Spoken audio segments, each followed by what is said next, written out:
Happy Monday mga katauhan. Ngayon update ko sa inyo yung tinanim ko ng mga alakati before 2 weeks ago, 3 weeks o 1 month ago.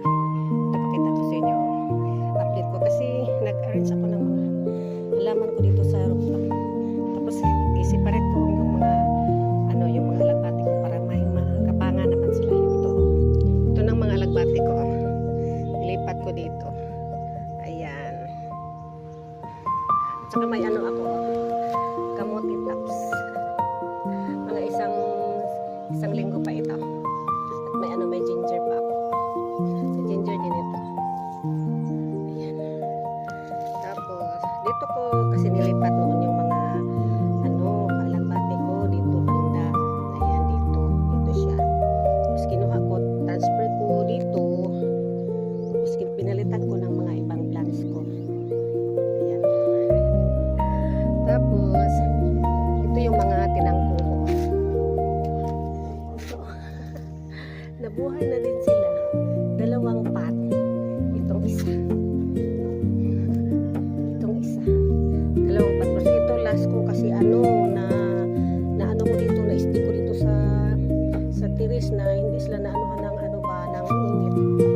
Stick ko sila dito ng 1 week kaya medyo sila parang mamamatay. Iwan ko lang kung mabuhay pa sila. Yun, kamuti tops. Pero pag hindi sila mabuhay kasi parang nangulubot na at natuyo.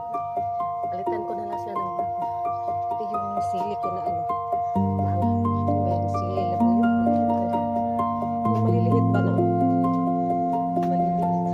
Minsan kasi matuyo, lagi namang dinidilig mo. Lemongrass. Saka yung mga kalamangan. Doon pa. Saka doon pa. Yun lang i-update ko sa inyo. Yung mga alagbati ko. Ayan.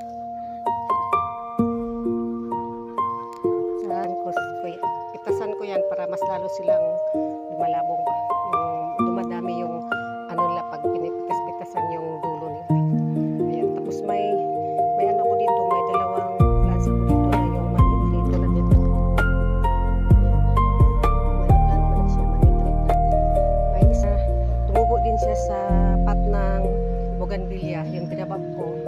2 yung 2. Isa lang yung may money tree, pero yung isa wala, yun dinala ko sa baba para maanuhan ko, i-trim ko at lagyan ko ng fertilizer. Dito hindi ko pa nalagay dito. Ilang mga yung bougainvillea ko dito. Ilang yun. Isa,